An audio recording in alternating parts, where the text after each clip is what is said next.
Bonjour à tous, aujourd'hui sur une nouvelle vidéo pour une vidéo spéciale que comment apprendre à se défendre.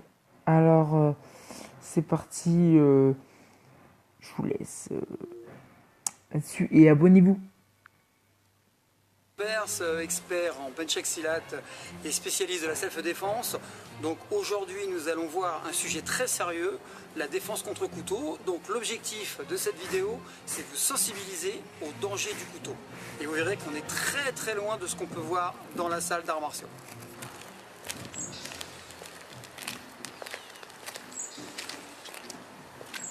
Ça c'est ma voiture. Déjà je te dis bonjour enculé.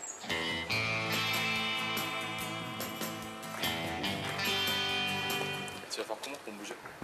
Bah, je vais vous demander de partir. Il n'y a pas de jeu. On se calme.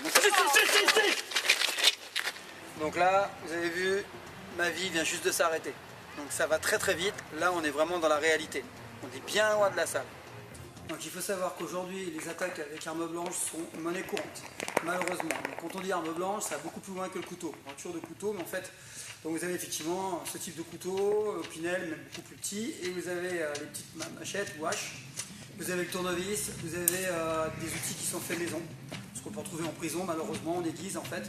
Donc il y a plein de choses d'objets. Donc ça c'est la base, mais ça va beaucoup plus loin. S'il le tient en pique à glace, ici, les attaques sont limitées. Elles sont surtout hautes et latérales. Par contre, s'il la tient comme ceci, là c'est un petit peu différent. Il peut bien varier. Il peut attaquer de face, il peut faire des slash. Ici, il peut attaquer par en dessous. Donc, il est beaucoup plus facile de se défendre sur ce type d'attaque, genre psychopathe, que sur ce travail-là. Là, ça devient très complexe. Maintenant, vous avez vu en début de vidéo le type d'attaque qu'on peut rencontrer, qui n'a rien à voir avec ce qu'on travaille à la salle. C'est violent, c'est imprévisible, c'est rapide, sachant dans 90% des cas, le couteau n'a pas été vu par la victime. Donc, on peut travailler que sur les 10% qui restent. Donc, là, nous avons 4 types d'agression. Premier type, c'est la menace. La menace avec une distance entre la cible, donc moi, et la lame. Et donne tout ce que t'as toi. Donne. Ouais, c'est bon, viens pas. Cool.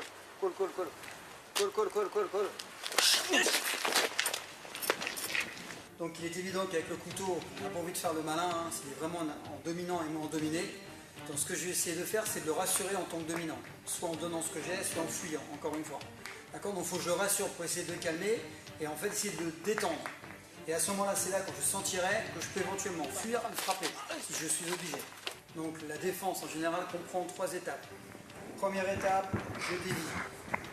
Deuxième, je touche un point vital. Et troisième, j'observe et je fuis. Quand on fuit, c'est pareil. On ne tourne pas le dos tout de suite. On fait quelques pas en arrière et après, on court. Pourquoi? Pour identifier l'arme toujours. Parce qu'il peut très bien vous piquer dans le dos. Il ne peut pas rentrer n'importe comment. Il va vous toucher. Tout l'intérêt de dévier l'arme et de toucher. Maintenant, il y a une règle très simple. Surtout ne pas mettre ses membres en dessous de la lame. Ni les mains, ni les pieds. Vous allez vous faire couper. Il faut dévier et essayer de toucher la cible la plus proche de vous. Là, il est évident que ce n'est pas les yeux. Parce que s'il revient, il me coupe.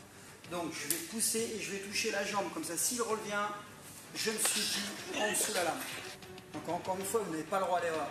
Donc n'allez pas faire ce genre de choses, vous restez ici, bing, je lui prends le poignet, je l'emmène, c'est pas possible.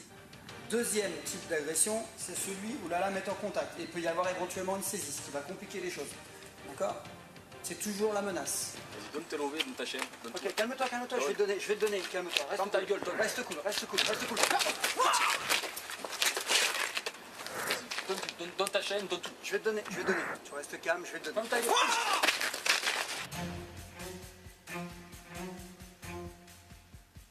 Troisième cas de figure, c'est l'attaque préméditée, programmée. Donc là, il a distance, il va me piquer, je ne sais pas quand. Voilà. Ça, j'ai vu la lame, j'ai eu la chance de voir encore la lame. Et la troisième, c'est l'attaque directe en slash, par exemple, où je ne suis pas prévenu. Voilà. Et ça, malheureusement, c'est des cas de figure qui arrivent. Alors, là, c'est pas critique. Il y a des techniques qui sont efficaces dans certains contextes, mais pas dans d'autres. Le sol serait efficace sur une one. Par contre, si c'est beaucoup de monde autour, ça devient compliqué. Il va peut-être me ressembler vite à un ballon. D'accord? Et notamment au couteau, c'est dangereux. Si vous mettez quelqu'un au sol et que la personne que vous immobilisez a le moyen d'accéder à une lame dans la poche, ce qui arrive malheureusement, il va vous piquer.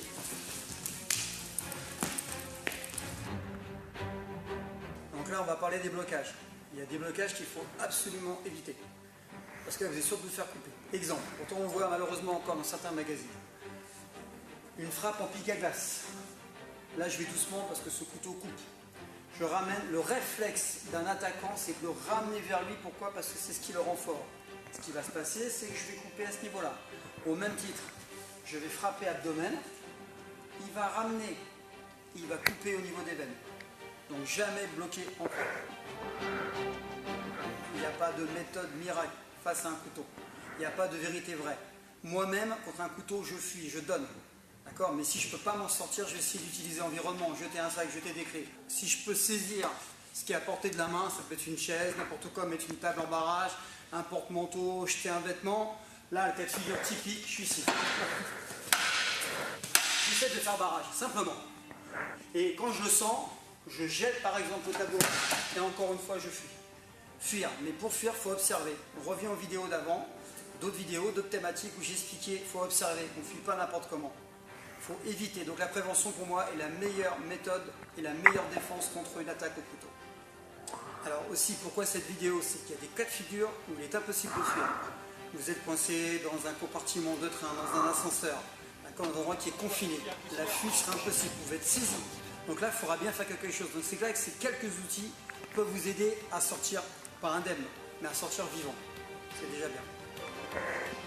Mais écoutez, j'espère que cette vidéo vous a plu. Si c'est le cas, n'hésitez pas à liker, partager, commenter et télécharger votre guide de self-défense qui est dans la description juste en dessous.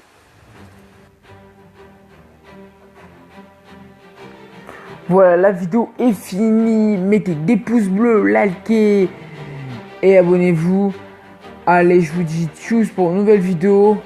Allez, peace.